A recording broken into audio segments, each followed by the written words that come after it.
Hello everyone and welcome to another episode of Tom's Gadget Garage. Today we're going to be looking at the Ride1Up Portola, which just happens to be one of the most requested folding electric bikes to review on this channel, and I'm happy to say that I've finally got my hands on one. So what we're going to go ahead and do today is a feature overview as well as a first impressions ride, and then I'm going to follow up this content with multiple range tests, a hill climb test, the whole 9 yards. Now full disclosure, Ride1Up did send this to me for review purposes, but as always, all thoughts, opinions, and conclusions are my own. So, without further delay, let's jump into the details. Alright folks, so as you can see, I do have the white/cream colored Ride1Up Portola, which just so happens to have the tan sidewalls on the tires, the tan seat, as well as the matching handlebar grips, which I think gives this bike a very classic look. Now, if this color scheme isn't your style, Ride1Up does offer the Portola in multiple colors, so if you want to check that out, I will include a link in the description below. Now, starting off with some high-level stats, this Portola does weigh in on my commercial scale at 61.6 pounds, and that's with the long-range battery variant. If you opt for the smaller battery, you are going to be able to save some weight and get closer to that 59 pounds that Ride1Up claims, but regardless, this is one of the lighter folding electric bikes in this category that I've tested. In terms of carrying capacity, this bike will support loads up to 342 pounds, which also includes up to 150 pounds on the integrated rear rack. A lot of times folding electric bikes or electric bikes in general have bolt-on racks which have much lower carrying capacity, so with this bike you'll be able to load it up with lots of weight. Starting at the rear, this bike does come equipped with 20-inch by 3-inch fat tires, which also happen to be cross-country tires with a nice knobby tread, which isn't too aggressive, so these should be good both on and off the beaten path. Plus, we get these nice tan sidewalls. At both the front and rear of the bike, we have these nice pre-installed metal fenders, rear taillight and brake light combo, which gets brighter when you pull on the brake levers, 180mm rotors both in the rear and the front, which also happen to be 2.3mm thick, dual piston hydraulic brake calipers, 750 nominal watt geared hub motor, which can crank out 1,092 peak watts of power, as well as 65 newton meters of torque, and a 20 amp controller mounted to the rear seat tube with plenty of ventilation. Earlier I mentioned this bike has a 150-pound rear rack capacity. That's because this thing is welded into the frame of the bike, so it is nice and sturdy. And here at the rear, we do have some mounting points for additional accessories. Now you might be wondering what this piece of fabric is hanging out of the rear of the rack, and this happens to be probably one of the most thoughtful features on this bike. That's actually a strap, a button-down strap that can be used to keep both halves of the bike together when in a folded state. This here is the saddle that comes with this color combination. It's got a good amount of cushion to it, so we'll see how that holds up over the course of our testing. It's also got a quick release for seat height adjustment, and of course, as usual, you can move this seat either forward, back, or change the angle to your preference. Here we've got some mounting points for a water bottle holder or some other accessories. Now the pedals on this bike are plastic and they happen to be foldable, so you can just go like this, fold it up, and that's going to allow it to get a little bit more compact so you can get a tighter fold on the bike. Here we've got a handlebar which also doubles as a support, which will help keep this step-through frame as rigid as possible. This here is going to be our folding mechanism, which we're going to take a look at in a moment, and just below that we do have this little stand so that you can stand the bike upright when it's in a folded position. Powering this Portola is this 48-volt, 13.4 amp-hour battery, which is good for 643 watt-hours of capacity, which Ride1Up says should be able to get us anywhere from 30 to 50 miles of theoretical range, which we'll absolutely be putting to the test in a future video. Here we've got a weather-sealed charging port, and this bike happens to come with a 2 amp-hour charger, so you should be looking at charge times anywhere from 6 to 7 hours. On either side of the top of the down tube, we do have mounting points for a front rack, so if you want something like that, you can absolutely put it on this bike. Front fork suspension with 80mm of travel, no preload adjustment, but you do have a lockout. Front headlight with integrated reflector, which will be helpful when riding around in low light conditions or at night. I found the lighting on this bike to be pretty sufficient. If you do want more lighting or more lighting to the sides, you can always install a handlebar mounted light. Here we've got our Ride1Up badging, metal front fender, and of course our front 20-inch by 3-inch Chaoyang fat tire. Here we've got the folding mechanism for our handlebars, which does include a couple safeties. One, you've got this button actuated latch, which you have to open up. And then of course you've got this button which you can push, which will help fold this down. But we'll take a look at that in action in just a moment. On this side of the bike, we do have our Shimano Altus derailleur. And then of course in the back, we do have our 11 to 32 tooth freewheel. Speaking of the derailleur, Ride1Up does include a derailleur guard. It is a rather large, heavy piece of metal. If you want to install it, you can absolutely do that. That way, if you drop your bike, you're not going to damage your derailleur. In case the going gets tough, we do have some frame protection here. That way, if this chain is bouncing around, you don't have to worry about scratching up this beautiful paint. Just below that, we do have a quick disconnect for this rear motor. That's going to make tire changes much easier. Now here at the front, we do have a 48 tooth chainring, which should do pretty good on hills, but we'll absolutely be putting that to the test. One of the standout features of this bike is the fact that it is foldable and can get in a very compact form factor. So I'm going to go ahead and show you how easy it is to fold this bike up. All right, folks, I'm going to go ahead and show you how to fold the Ride1Up Portola. First, you're going to want to go ahead and fold the pedals. Next, you're going to go ahead and undo the latch and then press the button to collapse the stem. Undo the frame latch by pulling this lever and unlocking. Lift the kickstand and fold the bike.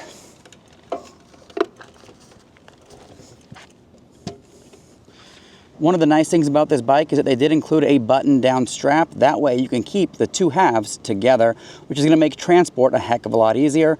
Just keep in mind that this strap was a little bit tight and quite a bit of a reach, so you might have to stretch this out a little bit. And as you can see, the Ride1Up Portola gets into a very compact form factor.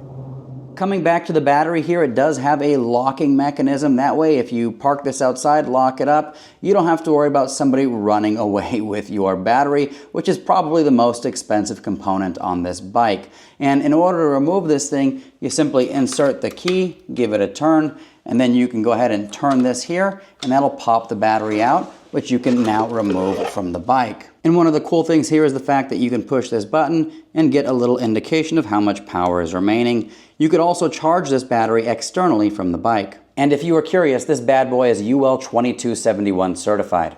Now this little black disc on the inside portion of this crank is going to be our cadence sensor, and Ride1Up uses a current-based cadence sensor on the Portola.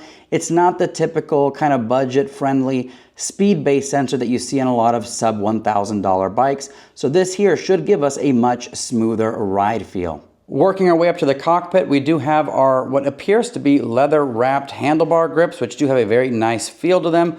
We'll absolutely see how these things feel at the end of our range test. Just to the left of that, we do have a bell, which is nice to see. Here we go. Nice and loud. And then, of course, behind that, we do have our nice hydraulic brake levers, which do have a very nice feel to them.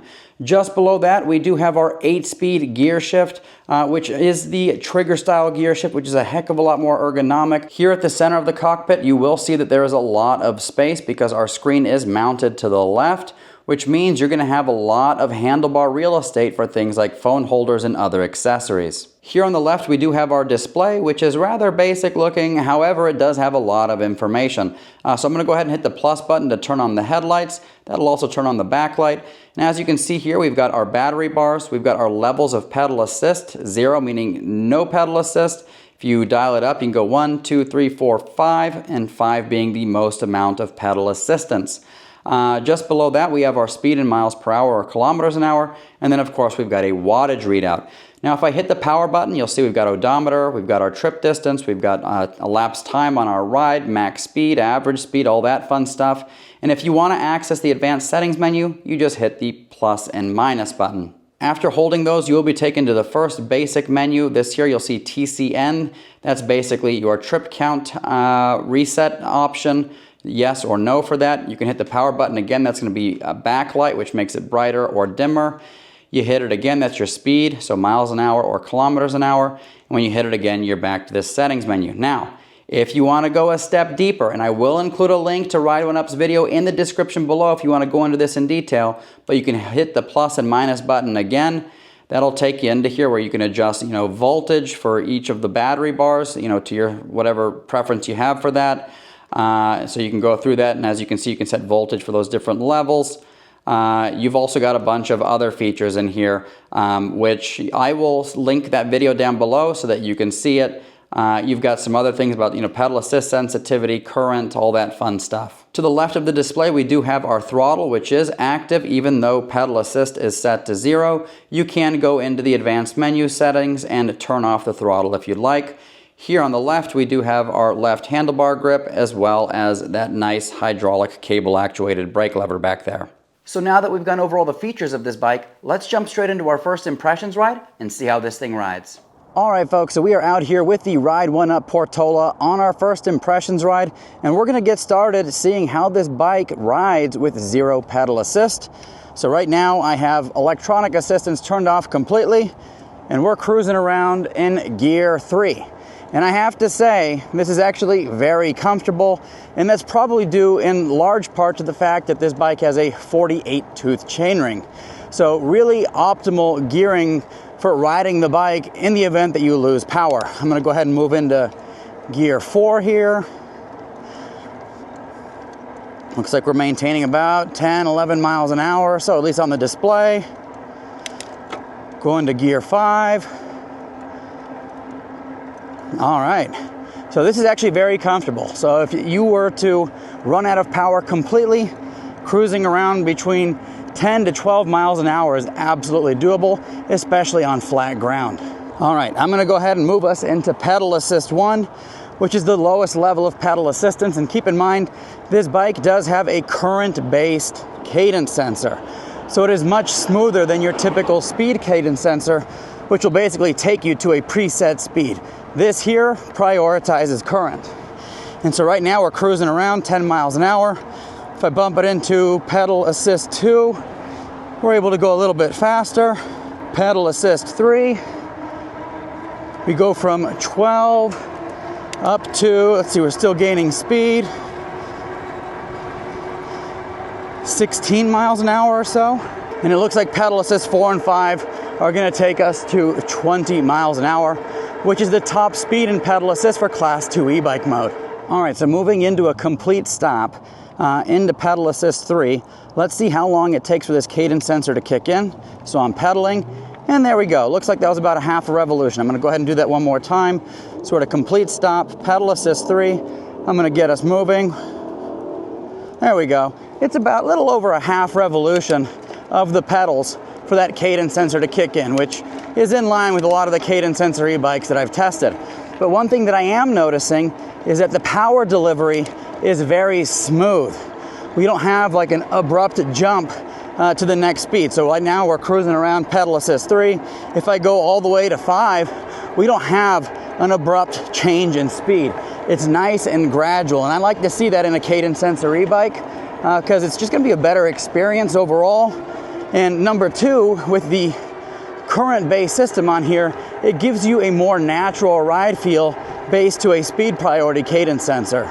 Now looking at the riding position on this bike, it is an upright riding position.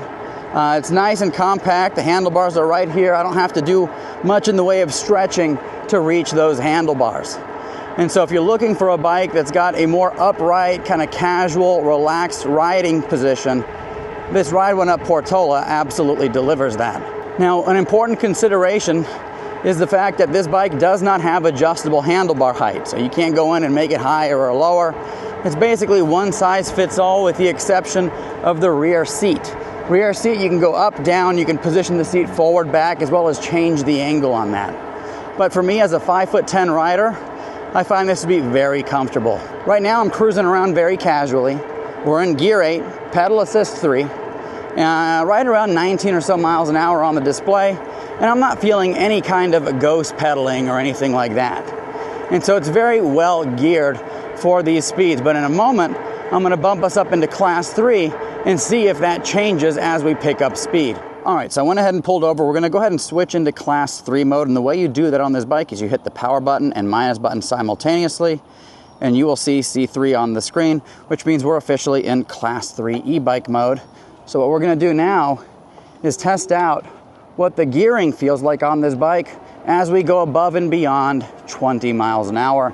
And what we're looking for is ghost pedaling, and if it exists, when it actually kicks in. So testing out class 3 mode, We are going to have a top speed of 28 miles an hour in pedal assist. I'm currently in gear 8. No ghost pedaling at 23 miles an hour. No ghost pedaling at 25. Cadence is getting a little intense here, 27. All right, right around 27 miles an hour on the display, we start experiencing some ghost pedaling. Now keep in mind, because this is a cadence sensor e-bike, it doesn't matter how much pressure you're putting to the pedals. So, I can, pedal really fast like this, right, and get my speed up, or I can pedal slowly and also get my speed up. That's not going to change anything for us. So with cadence sensor e-bikes, as long as those pedals are moving, regardless if I'm putting pressure to them, it will pick up speed. So overall, the ghost pedaling performance on this bike is actually pretty good. We see it happen at the top of the speed range, right around 27 miles an hour. Sometimes with bikes that aren't very optimally geared, you will see ghost pedaling at much lower speeds, 23, 24, 25 miles an hour. So with this, unless you're riding around near top speeds, you're not gonna feel it. Something else that I like to do with these cadence sensor e-bikes is bump it into pedal assist 5 and then get going from a stop. That way we can get an idea of how smooth the power delivery is. So I'm gonna go ahead and do that now. I'm moving the pedals. That's about our 1/2 to 3/4 pedal rotation, and we're picking up speed. It is nice and gradual. Nothing, neck breaking there at all whatsoever. So it's a more calm, relaxed ride. Something to call out is that right out of the box, the gears shift beautifully. No issues. Sometimes with e-bikes, you take them out of the box. Maybe it was something that happened during QA process. Maybe it was bumping around too much during shipping. I don't know. But sometimes you take bikes out of the box and you might have to make some subtle adjustments, a little barrel adjuster on the derailleur to make sure that those gears shift properly. With this, no issues at all whatsoever. All the gears are shifting, nothing is hanging, so I'm happy to see that out of the box. So let's go ahead and take a look at the throttle on this bike. So I'm going to go ahead and slow down. And I'm going to turn pedal assist off completely. So we're going to go all the way to 0. Okay, 0 pedal assist. If I start pedaling, it's me doing all the work. However, on this bike, you still have access to the throttle. So just keep that in mind when you're moving this thing around. But when I push this throttle down, power is immediate. We're picking up speed. We'll see in pedal assist 0 how fast it takes us. On the screen, I'm seeing about 19.8, 20 miles an hour. I'm going to slow down. I'm going to bump us into pedal assist 5. 1, 2, 3, 4, 5. And I'm going to go ahead and hit that throttle. Very similar pickup. I'm not really noticing any kind of difference. So the throttle out of the box on this bike is not regulated by the level of pedal assist that you're in. Going back to ride comfort for a little bit here.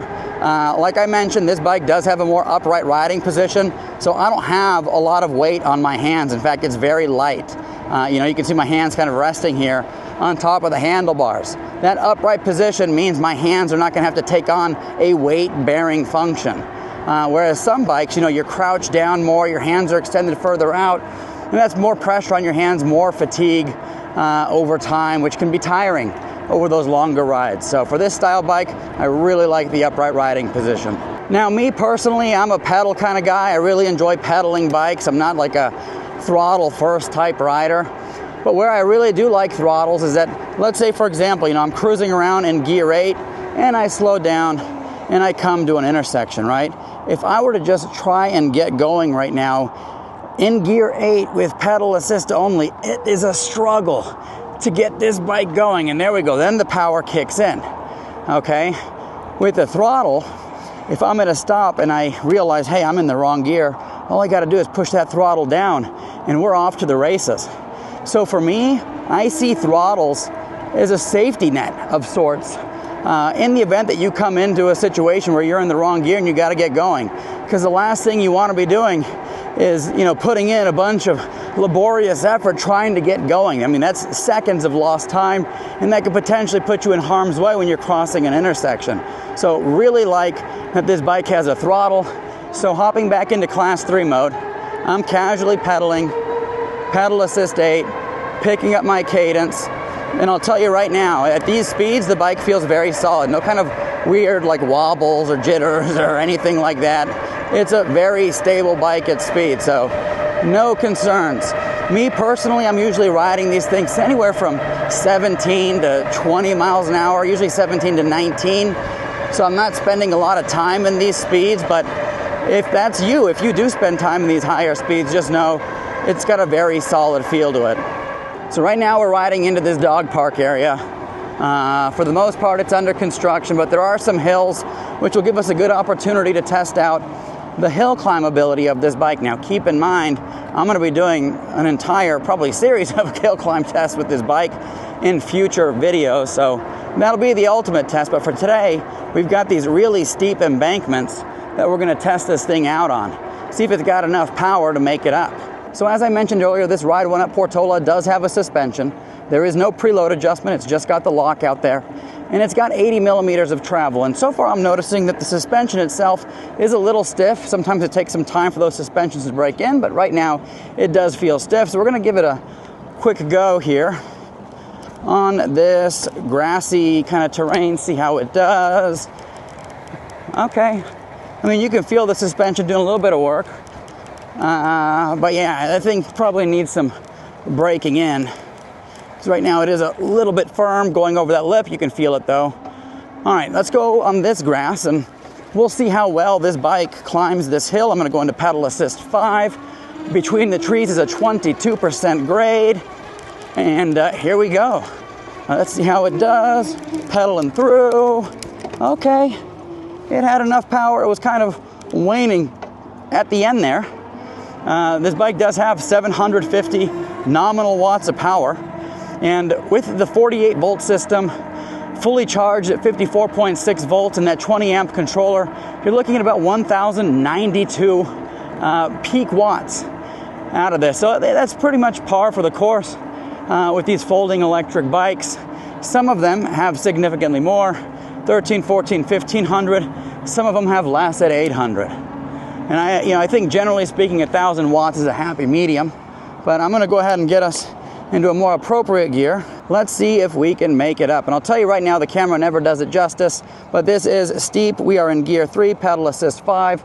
I'm gonna turn into this from a near stop. We're pedaling, we're letting the bike do some work. And yeah, it's definitely getting us up there.